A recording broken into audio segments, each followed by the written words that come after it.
নমস্কাৰ ছাত্ৰসকল, আজি আমি কৰিম বৰগীত অধ্যায় 1 ক্লাছ 10 তোমালোকে ভেৰি ইম্পৰ্টেণ্ট চেপ্টাৰ। এই চেপ্টাৰ সকলোবিলাক প্ৰশ্নোত্তৰ তোমালোকে অনুশীলনী হওক প্লাছ ইনচাইড হওক এভৰি ইম্পৰ্টেণ্ট টপিক তোমালোকে কভাৰ কৰিম আৰু তোমালোকে যিবিলাক কনফিউজন আছে সকলোবিলাক দূৰ হ'ব। তোমালোকে HSLC 2027 এক্সামৰ বাবে 100% পৰীক্ষাত খাটাং আহিব। যিবিলাক কুৱেশ্যন আমি আজি ডিছকাছ কৰিম তোমালোকে 99% কমন পাবা। ঠিক আছে, তো চলা ব'লা তেনেহ'লে ভিডিঅ'টো ষ্টাৰ্ট কৰোঁ। ঠিক আছে, প্ৰথমত আমি অনুশীলনী প্ৰশ্নকেইটা দেখি ল'ম। তো ইয়াত তোমালোকে কেইবাটা স্পেলিং মিষ্টেক হৈ আছে। ইয়াত বাপ লিখা আছে, তোমালোকে এইটো ৰাগ হ'ব। ঠিক আছে, ৰাগ বসন্ত। তোমালোকে বুকখন পাতি ল'বা। ঠিক আছে, খুলি ল'বা, তোমালোকে বহুত সুবিধা হ'ব। বুকখন খুলি লোৱা। ঠিক আছে, চমু প্ৰশ্ন কেইটা আছে। 1 নম্বৰ কি আছে, নাৰী বা বান্ধৱ, এইটো 12ৰ হৈ আছে, তো এইটো বান্ধৱ হ'ব। তোমালোকে অলপ এডজাষ্ট কৰা। ঠিক আছে, এইটো অলপ স্পেলিং মিষ্টেক হৈ আছে। তো মোক জীৱনে মৰণে, কবিয়ে জীৱনে মৰণে নেৰিবৰ বাবে কাক অনুৰোধ কৰিছে ইয়াত? তো কবিয়ে হৰি মানে ভগৱান কৃষ্ণক জীৱনে মৰণে নোৱাৰিব সেইটো অনুৰোধ কৰিছে। ঠিক আছে, 2 নম্বৰ আছে সনক সনন্দ যোগী যাহাক ধিয়ায়। সনক সনন্দ আদি যোগীসকলে কাক ধ্যান কৰে? তো সেইটো সনক সনন্দ আদি যোগীসকলে ভগৱান হৰিক ধ্যান কৰে। হৰি মানে কোনে? ভগৱান শ্ৰীকৃষ্ণ। ঠিক আছে, তো কবিয়ে কিহত আতুৰ হোৱা বুলি কৈছে? তো কবিয়ে বিষয় বাসনাত আতুৰ হোৱা বুলি কৈছে। তোমাৰ পাঠ্য বৰগীতত কোনে ৰচনা কৰিছে? তো এইটো হিমন্ত মাধৱদেৱে ৰচনা কৰিছে। বহুতো ষ্টুডেণ্টে শংকৰদেৱ লিখি থয়, কিন্তু এইটো মাধৱদেৱে ৰচনা কৰিছে। বুকতে আছে তোমালোকৰ ফাৰ্ষ্ট পেজত মাধৱদেৱ। তাৰপিছত বৰগীতটি কি ৰাগত বন্ধা? তো বৰগীতটি বসন্ত ৰাগত বন্ধা। ঠিক আছে, বসন্ত ৰাগত তোমালোকে মনত ৰাখিবা, ৰাগ বসন্ত। ঠিক আছে, কবিয়ে বাপ বুলি কাক কৈছে? তো এইটো ৰাগ হ'ব নেকি?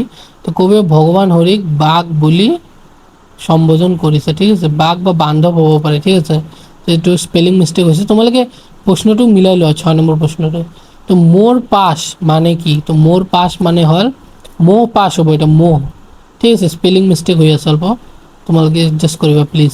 মহ পাছ মানে মায়াৰ বন্ধন হয়। ঠিক আছে, তাৰপিছত আছে বৰগীতৰ মূল ভাৱ লিখা। ঠিক আছে, এইটো বহুত ইম্পৰ্টেণ্ট হয়। তো বৰগীতৰ মূল ভাৱ হৈছে, এই বৰগীতত কবিয়ে ভগৱান হৰিক অসীম মহিমা বৰ্ণনা কৰিছে। তেওঁ কিয় যে হৰিৰ মহিমাৰ সীমা নাই। ঠিক আছে, তেওঁ কয় যে হৰিৰ মহিমাৰ সীমা নাই। সনক সনন্দ আদি যোগীসকলেও হৰিক ধ্যান কৰে। কবি বিষয় বাসনাত আবদ্ধ হৈ দুখ ভোগ কৰিছে আৰু ভগৱানৰ কৃপাৰে সেই বন্ধনৰ পৰা মুক্তি বিচাৰিছে।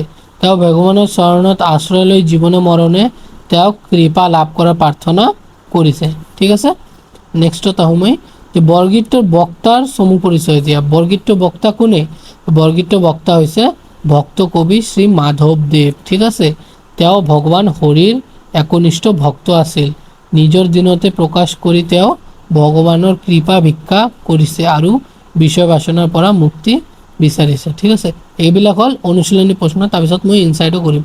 তাৰপিছত আছে ব্যাখ্যা, 4 নম্বৰ ব্যাখ্যা কৰা। ক নম্বৰ হৈছে সহস্ৰ বদনে যাৰ নপাবস্ত সীমা অধমে জানিবাও কেনে তোমাৰ মহিমা। ঠিক আছে, এইটো মানে কি হয়? তো ভগৱান মহিমা অসীম, সহস্ৰ মুখ থকা শেষ নাগেও তেওঁৰ মহিমাৰ অন্ত নাপায়।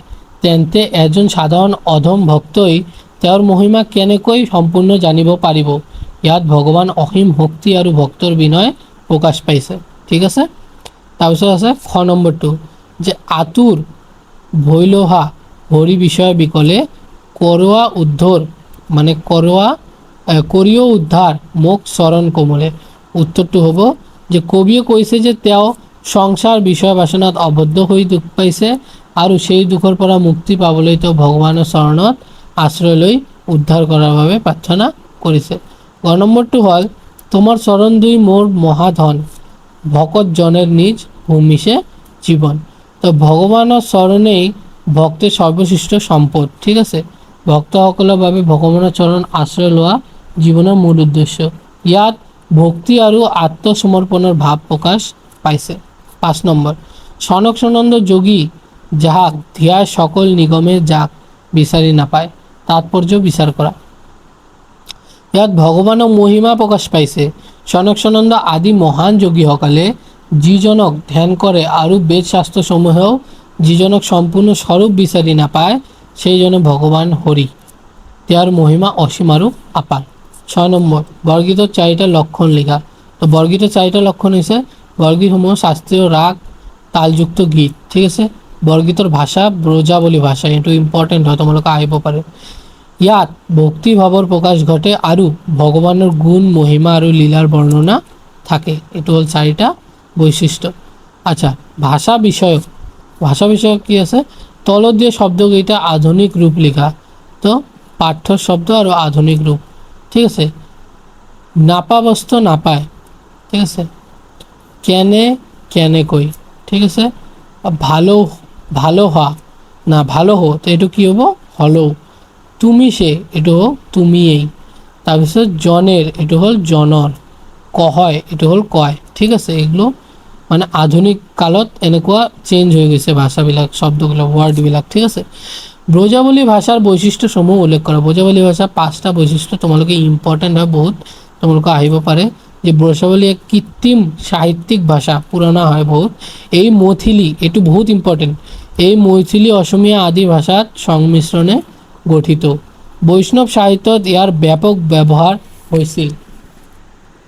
বৰগীত আৰু আকৃতি অংকনীয় নাটক ব্ৰজাৱলী ভাষা ব্যৱহাৰ কৰা হৈছে।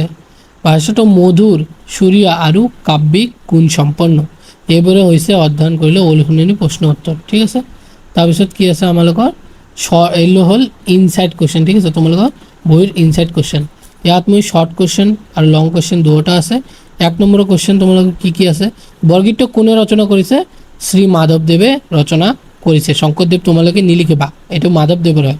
বৰগীতটো কি ৰাগত বন্ধা? বৰগীতটো বসন্ত ৰাগত বন্ধা।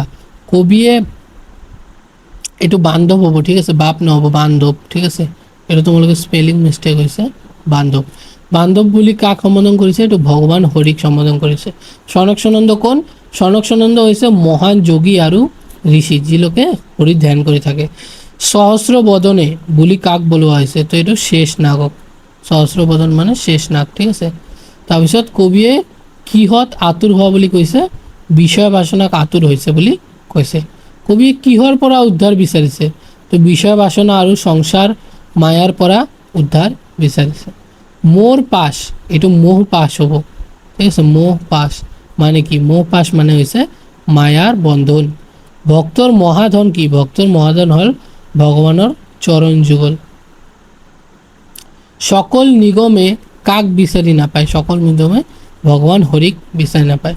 2 নম্বৰ প্ৰশ্নকেইটা চাম এতিয়া মই, যে কবিয়ে নিজকে অধম বুলি কিয় কৈছে? তো ভগৱানৰ অসীম মহিমাৰ তুলনাত নিজকে অতি সৰু আৰু অযোগ্য বুলি ভাবি নিজকে অধম বুলি কবিয়ে কৈছে। সনক সনন্দ যোগীয়ে কাক ধ্যান কৰে? তো হৰিক ধ্যান কৰে। হৰি কোন হয়? শ্ৰীকৃষ্ণ। কবিয়ে জীৱনে মৰণে কি বিচাৰিছে? তো কবিয়ে ভগৱানৰ কৃপা আৰু আশ্ৰয় বিচাৰিছে। কবিৰ মতে ভক্তৰ জীৱনৰ উদ্দেশ্য কি?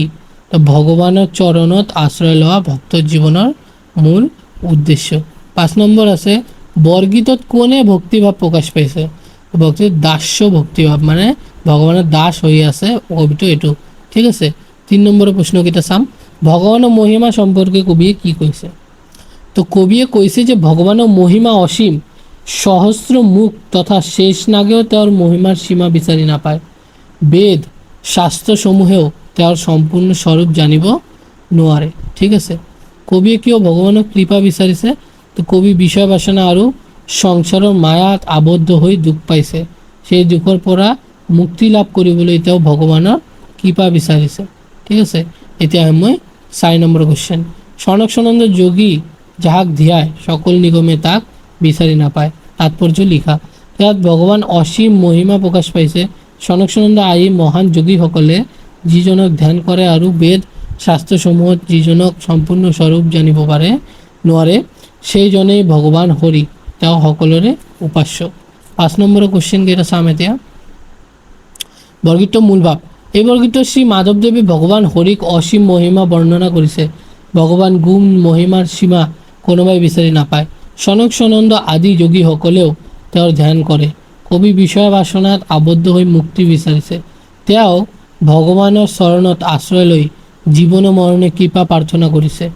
গীতটোত ভক্তি, আত্মসমৰ্পণ আৰু মুক্তিৰ আকাংক্ষা প্ৰকাশ পাইছে, ঠিক আছে। আচ্ছা, ব্যাখ্যা আছে, এইটো বহুত গুৰুত্বপূৰ্ণ ইম্পৰ্টেণ্ট হয়, ব্যাখ্যাটো যে সহস্ৰ বদনে যাৰ নাপাবস্ত সীমা অধমে জানিব কেনে তোমাৰ মহিমা। ঠিক আছে, ভগৱানৰ মহিমা অসীম, সহস্ৰ মুখ থকা শেষ নাগত তেওঁৰ মহিমা সীমা বিচাৰি নাপায়। সে এজন সাধাৰণ মানুহে তেওঁৰ মহিমা সম্পূৰ্ণৰূপে জানিব নোৱাৰে। ইয়াত ভগৱানৰ অসীমতা আৰু ভক্তৰ বিনয় প্ৰকাশ পাইছে। 2 নম্বৰ হৈছে আতুল ভৈলহ হৰি বিষয় বিকলে কৰিয় উদ্ধাৰ মুখ চৰণ কোমলে। তো কবি ইয়াত সংসাৰ বিষয় বাসনাত আবদ্ধ হৈ অশান্ত হৈছে, সেই বন্ধনৰ পৰা মুক্তি পাবলৈ তেওঁ ভগৱানৰ চৰণত আশ্ৰয় লৈ উদ্ধাৰ বাবে প্ৰাৰ্থনা কৰিছে। তোমাৰ চৰণ দুই মোৰ মহাধন। কবিৰ মতে ভগৱানৰ চৰণেই ভক্তৰ সৰ্বশ্ৰেষ্ঠ সম্পদ। ভক্তসকলে ভগৱানৰ চৰণ আশ্ৰয় লৈ জীৱনত সাৰ্থকতা লাভ কৰে। ঠিক আছে, তো এইটো হ'ল আমালোকৰ আজিৰ বৰগীত শেষ হ'ল। ঠিক আছে, সকলোবিলাক কুৱেশ্যন মই কৰাই দিলোঁ। আৰু যদি তোমালোকৰ ফাৰ্ষ্ট ইউনিট টেষ্টৰ বাবে ইম্পৰ্টেণ্ট লাগে তো সেইটো ভিডিঅ' মই পাছত দিম। তোমালোকে কমেণ্টত জনাবা যে তোমালোকৰ কোন টপিকত এতিয়া ভিডিঅ' লাগে। তো নমস্কাৰ, আজি এই ভিডিঅ'টো সামৰিলোঁ।